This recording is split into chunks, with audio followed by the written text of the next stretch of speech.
What are you gonna say, Peter? It is Peter Rabbit. Yes, it is. The Tale of Peter Rabbit by Beatrix Potter is one of the most beloved classics of our time. Name me one child who has not read The Tale of Peter Rabbit or has not had The Tale of Peter Rabbit read to him or her. Precisely. You're an adult who has not had the joy of reading The Tale of Peter Rabbit. Shame be on you. Not really. Because now is the time to be enlightened. The Tale of Peter Rabbit by Beatrix Potter. Once upon a time, there were 4 little rabbits. Their names were Flopsy, Mopsy, Cottontail, and Peter. They lived with their mother on the sandbank of a very big fir tree. Now, my dear, Little Mrs. Rabbit one morning. you may go down the lane or into the fields, but then go into Mr. McGregor's garden. Your father had an accident there. He was put in a pie by Mrs. McGregor. Yeah. Now run along and don't get into mischief. I can go now. So Mrs. Rabbit took her basket and her umbrella and went down the lane to the baker's and bought a loaf of brown bread and 5 currant buns. Now, Flopsy, Mopsy, Cottontail. whoa. Good little buddies went down the lane to gather blackberries.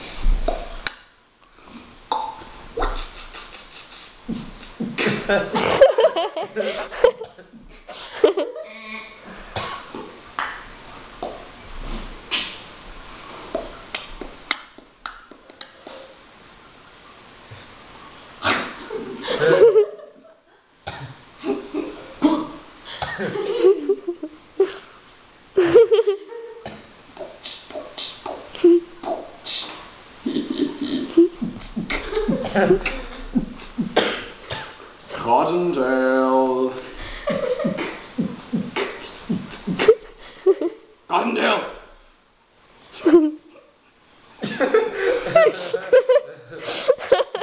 But Peter, who was very naughty, went straight to Mr. McGregor's garden. Dun dun dun! First he ate some lettuce.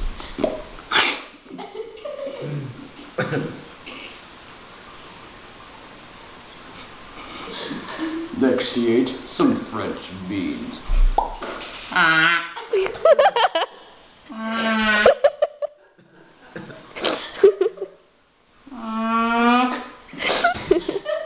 Next he ate some radishes. Radishes. Ugh.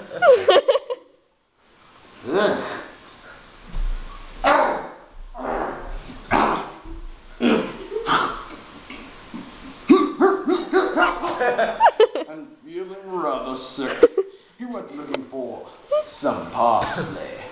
But round the end of the cucumber frame, whom should he meet but Mr. McGregor? Mr. McGregor was on his hands and knees planting young cabbages. But he spied Peter, waving his rake, shouting, "Stop thief!" Peter was dreadfully frightened and began to run all about the garden.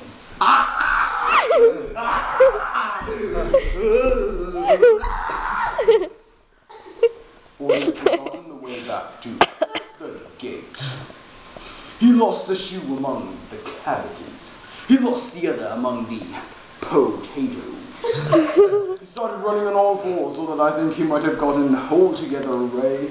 Had he not run into a gooseberry net. Peter gave himself up for lost and began to shed big tears. It was overheard by some friendly sparrows who implored him to exert himself. Exert. Exert. Mr. McGregor came up with a seed, which he intended to pop on top of Peter, but Peter wriggled out just in time. and ran into the tool shed and jumped into a cabin, which would have been a wonderful thing to hide in had it not been filled with so much water. Mr. McGregor was sure that Peter was hiding in the tool shed, perhaps under one of the flower pots.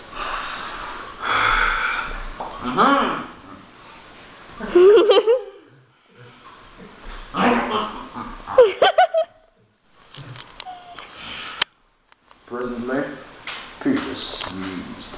And Mr. McGregor was on to him in no time. Peter jumped out the window.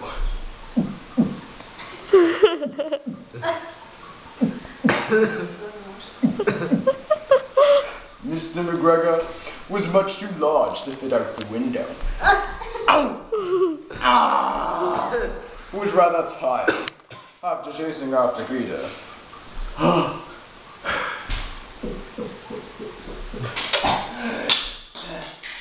So he went back to work.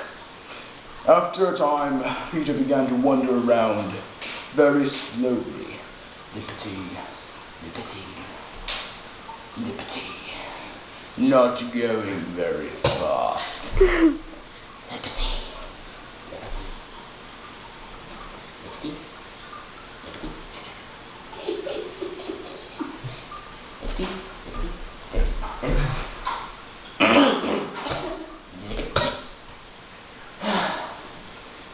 He was cold and tired, did not know which way to go.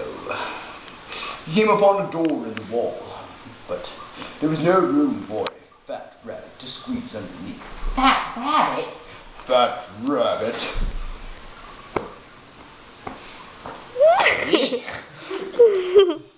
There was an old mouse carrying peas and beans to her family in the woods over the stone doorstep.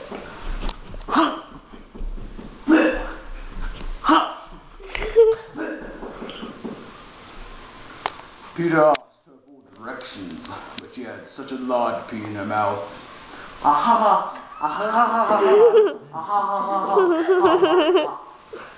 That she simply shook her head. And Peter began to cry.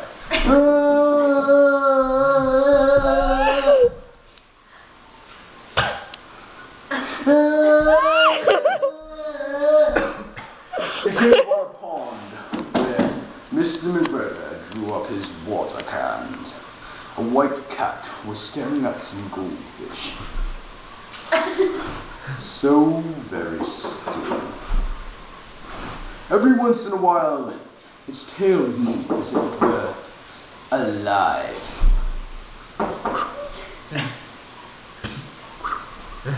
Peter thought it best not to ask her for directions. He had heard about cats from his cousin, little Benjamin Bunny. He began to head back towards the tool shed, but heard the sound of a hoe.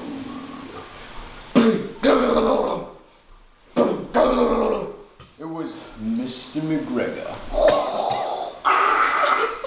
hoeing onions.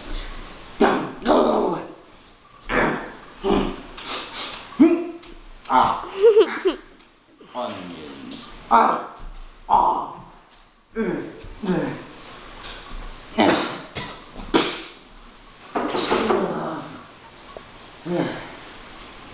Beyond Mr. McGregor's back was the gate. Peter got down very quietly.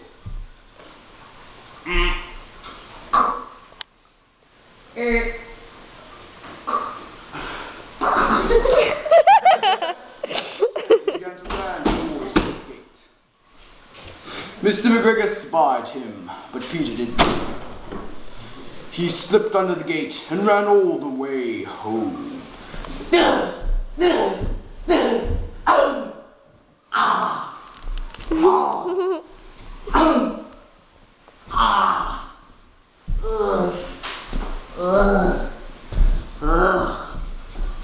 He was so tired that he flopped down on the nice soft sand. closed his eyes, and fell asleep.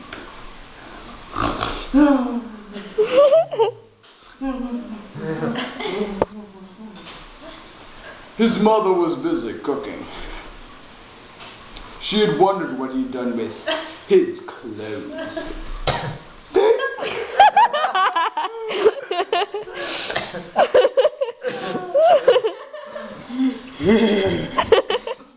It was the second pair of clothes that Peter had lost in a fortnight. I'm sorry to say that Peter wasn't feeling so well that night.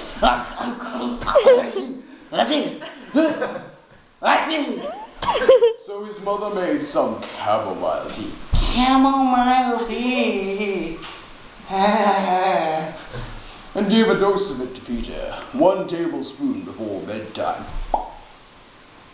But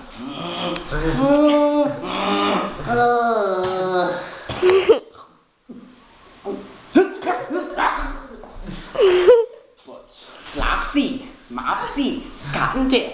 who were good little bunnies, had bread, milk, and blackberries for supper. The end. The end.